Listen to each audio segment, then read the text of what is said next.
Bismillahirrahmanirrahim. Assalamualaikum warahmatullahi wabarakatuh. Sahabat belajar Islam, sholat adalah tiang agama, bagian pondasi dari agama Islam. Sholat adalah amalan yang paling pertama ditanya Allah Subhanahu wa Ta'ala di akhirat kelak. Begitu pentingnya kedudukan sholat dalam syariat Islam, sehingga sholat menjadi kewajiban yang pertama kali harus dilaksanakan setelah seorang muslim mengaku beriman kepada Allah Subhanahu wa Ta'ala. Sholat merupakan perkara yang pertama kali akan dihisab pada hari kiamat, sebagaimana sabda Rasulullah SAW. Perkara yang pertama kali dihisab dari seorang hamba pada hari kiamat adalah sholat. Apabila sholatnya baik, maka seluruh amalnya pun baik. Apabila sholatnya buruk, maka seluruh amalnya pun akan buruk. Hadis riwayat At-Tabrani. Dari hadis lain, Abu Hurairah radhiyallahu anhu, ia berkata bahwa Rasulullah SAW bersabda, sesungguhnya yang pertama kali dihisab dari amal seorang hamba pada hari kiamat adalah sholat. Apabila sholatnya baik, maka ia telah berbahagia dan sukses. Tetapi apabila sholatnya jelek, maka ia telah celaka dan merugi. Dan apabila ia kurang dalam melakukan sholat wajib, lihatlah, apakah hambaku memiliki sholat sunnah? Lantas disempurnakanlah dengannya yang kurang dari sholat wajib itu. Kemudian yang demikian itu berlaku bagi seluruh amalnya. Hadis riwayat At-Tirmizi. Hadis tersebut menunjukkan begitu pentingnya menunaikan sholat, karena tanpa tiang yang kokoh pada sebuah bangunan, maka bangunan itu akan roboh. Rasulullah SAW bersabda, sholat adalah tiang agama. Barang siapa menegakkan sholat, maka berarti ia menegakkan agama. Dan barang siapa meninggalkan sholat, berarti ia merobohkan agama. Mungkin ada yang bertanya, ada orang yang rajin sholat, tetapi mengapa sholatnya tidak mencegah dirinya dari perbuatan keji dan munkar? Mulutnya masih saja menceritakan aib orang lain, menggunjing dan gibah, bahkan tak segan menghina sanak saudara. Orang seperti ini tidak merasakan manfaatnya sholat dalam kehidupannya. Dia tidak merasakan kenikmatan dari sholat yang dia lakukan, maka besar kemungkinannya sholatnya tidak diterima Allah Subhanahu wa Ta'ala. Hal ini sesuai dengan sabda Nabi SAW. Pada hari kiamat nanti, ada orang yang membawa sholat kepada Allah. Kemudian dia mempersembahkan sholatnya kepada Allah. Lalu sholatnya dilipat seperti dilipatnya pakaian kotor. Kemudian dilemparkan ke wajahnya. Allah tidak menerima sholatnya. Lantas, bagaimana tanda orang yang diterima sholatnya oleh Allah Subhanahu wa Ta'ala? Yang pertama, orang yang sholat namun selalu merendahkan diri karena Allah Subhanahu wa Ta'ala. Sholat yang diterima adalah sholat yang penuh kerendahan diri di hadapan kebesaran Allah Subhanahu wa Ta'ala.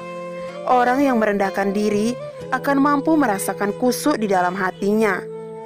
Jiwanya sadar dan mengerti dengan siapa kita menghadap. Para ulama mengatakan, bila kita sudah berdiri di atas sajadah, sudah mengangkat tangan untuk takbir, ketahuilah bahwa kita sudah meninggalkan dunia, sudah meninggalkan bumi, sudah mijat menghadap Allah. Seperti Rasulullah, kita sudah berada di Sidratul Muntaha. Yang kedua, orang yang sholat tetapi tidak menyombongkan diri kepada makhluk Allah Subhanahu wa Ta'ala. Tawaduknya dalam sholat menimbulkan rasa rendah hati dalam pergaulannya kepada sesama manusia.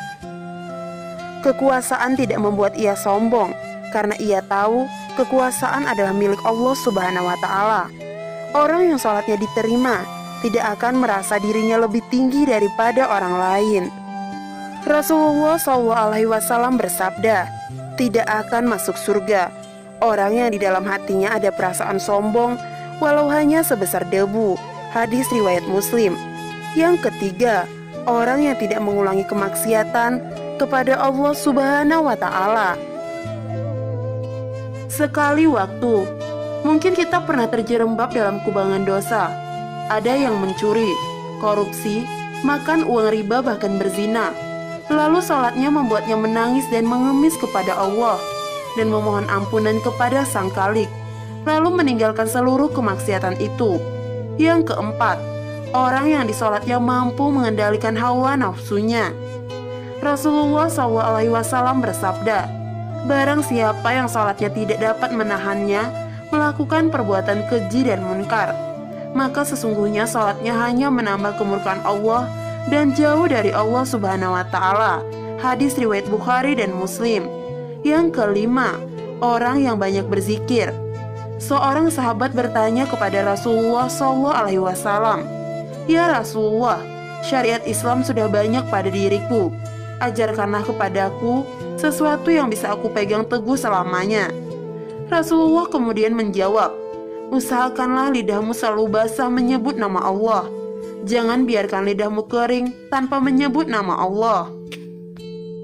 Allah Subhanahu wa Ta'ala berfirman, yaitu orang-orang yang beriman di hati mereka menjadi tentram dengan mengingat Allah.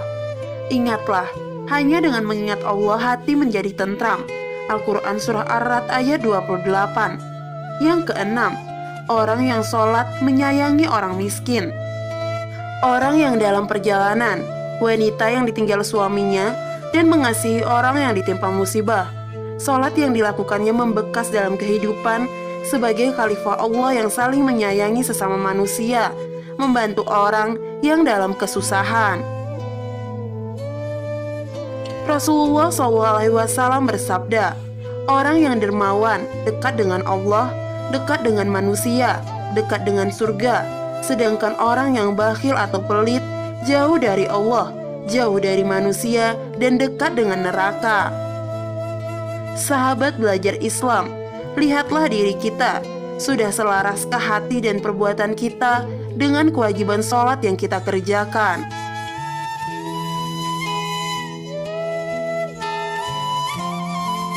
Wallahu a'lam bishawab. Wassalamualaikum warahmatullahi wabarakatuh.